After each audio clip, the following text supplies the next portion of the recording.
And there's a scene in the movie, which if you see the real life story that he talks about as well, it was on 60 Minutes.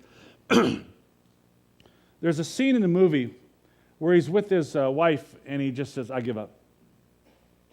I'm done. That all of his agenda and his plan, all of his patience and his kindness that he saw working so smoothly just unraveled all of a sudden, and he was feeling like it ain't worth it. And his wife responded in a way that was a defining moment for him, where she said, you're not going to change Nathaniel. Just be his friend. And in the rest of that movie, we see the transformation of an act of patience and kindness to move into an act of love. Something happened there that moved in him, where he set aside all of those agendas and all those things that he had in his mind, and he just was a friend. I want us to see a little bit in here, in this verse, love is patient, love is kind. That's verse 4. What really is being said in our life when we think about love? First of all, we need to realize that patience and kindness are a natural product of love. Notice the Apostle Paul says in this verse, love is patient. Love is kind. He didn't say love shows patience, love shows kindness. It is a product of what love is. For us to truly love, it's a natural behavior that comes out when we have love in our heart, the willingness to be able to do that. His letters written to the Corinthian church, who didn't show patience and kindness. They did to the right people. They had friends that they showed favoritism. They kind of hung out and they would show it. There was other ways, but it wasn't genuine. It had an agenda. And he was trying to get them to face the music and recognize how that when we show patience and kindness, it's not an option. It's just a part of love when it's in us. I find that what I think is unique about these behaviors is, maybe God's plan is that way, is they become barometers or measuring sticks of where we're at. I mean, they're really designed to help us understand the level of our own love. I mean, Steve Lopez talks about in his own experience, he's the one who gained from that experience, and he learned how he could grow in his love and appreciation of people and looking at life differently. And for me, these things become huge measuring sticks. When I think of patience, I mean, the first thing that comes to mind is the first car in the intersection waiting for the light to change. Why do they have to take 10 seconds to go forward when the light changes? What are they doing? They texting or something?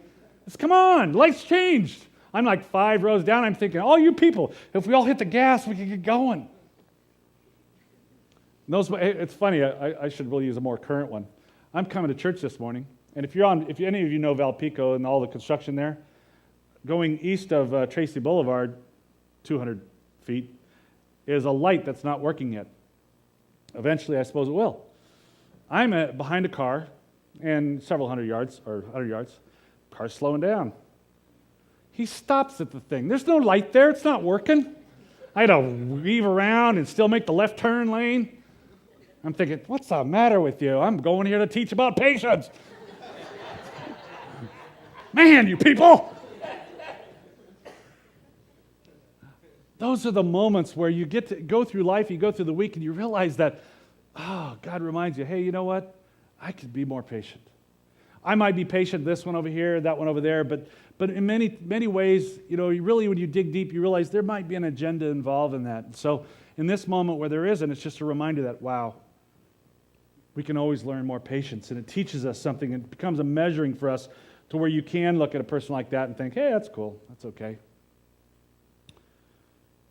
The other one about is on the area of kindness is, and I've used this before, so I won't belabor it, but is the person on the street corner. For me, when I drive, I mean, even the littlest, the way that I look at it or how I treat, I'll get in the left lane, go left, so I don't have to be right. Immediately tells me to what level of kindness I am in today. I don't have to give them something every time I see them, but even a sense of compassion. The definition here of this, a spirit of gentleness and the desire to know that I hope that, they're doing okay, and even a brief little prayer for them. That isn't enough, don't get me wrong. But to even know that, oh, I think he's been there before. I think he's been there before, I mean, to me, right away, God is just showing, hey, Mark, you could bump up the kindness meter just a little bit because you aren't there. Every one of us. And so the question really is, where are these a measuring stick in your own life? Because they are a product of our own love. And so what they're saying, if you see that I struggle with patience and kindness, right away you got to step back and say, where's that love quotient in my own life? Use them as a measurement in your own life. Is it your boss, coworker, like Scott was saying in here? Where in your own life do you really need to recognize, wow, I need to take a look at the level of love and in my own life to be able to show greater patience and kindness. The second thing in here, though, I want us to see is that love makes the act of patience and kindness unconditional. That's what love does. As I mentioned in the story of in the solo of Steve Lopez, is that shift in his mind, all of a sudden he threw away his timeline and his agenda, and he began to start being his friend. And sure, did he stop wanting him to get better? No. Absolutely wants him to get better. But he's willing to just be a friend, be unconditional, be able to show that patience and kindness no matter how it turns out. It takes things like tolerance and charity and moving it from a project and all that stuff into genuine love, because without love, that's all they are. It's a desire to, this is a pet project. I want to do it, or something where I feel better about myself because I helped this person. But in those situations, there are limits to the love that we show. This is a reminder just how much we can move into the area, or it's a real test of understanding to what extent we can show patience and kindness without any kind of agenda in it. Jesus really hit this home when he talked about forgiveness. In your study this week, they're going to talk about the story with Peter, when Peter said, how many times I got to forgive this guy, Jesus? And then he gives the parable of the Good Samaritan. And so you're going to dig into it deeper, and I don't really get there. But I mean, you can almost tell that Peter in this story, when you read in the Bible about Peter going to Jesus and asking how many times, he has a timeline here. I'm willing to be patient with this guy here that keeps wronging me, but God, I'll do it one more time, I'll do it 5 more times. Okay, how many times? 10 times? And the answer, Jesus, of course, is unlimited. There is no conditions in which you stop forgiving. He reminds us all that to show that kind of love is unconditional when we show it to others.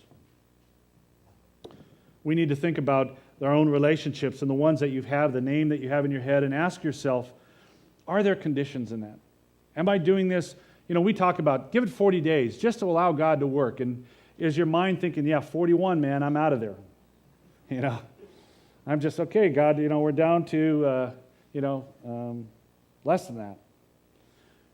Think about that when you process and ask, what is your motive that goes behind it? Because ultimately, these are a reminder for us that it has to be our actions of patience and kindness and the way we have to not, be without any kind of conditions that go with it. The last part, though, that I want to look on here is that our motivation is showing love. Is God? Our motivation in showing love is God's grace. God is love. All love comes from Him. Even the love that is shown by an unbeliever. I mean, we are all believers or unbelievers are made in God's image and all that imperfection. There is still God's love goes to that. I mean, if you, a little side note, really the definition of hell is the absence of God's love. I remember hearing in one thing, maybe it was in the video or something like that, where, there will be no relationship in hell because no love exists. And so any relationship that we have, any love where we're showing love, it's really love that comes from God that is at work in that relationship. And there's an element of God's love and a work of that. And in that, then, we're experiencing to some degree God's love and God's grace. When Steve Lopez went out to help Nathaniel, even in that beginning on his own motive, and I don't even know if he's a Christian, to be honest with you. But he certainly is demonstrating God's grace and love in his life. And so even in there, he talks about his own experience and something that happens in there that just draws him to want to do it more, that he says, it made me a better person. I appreciate things more in life.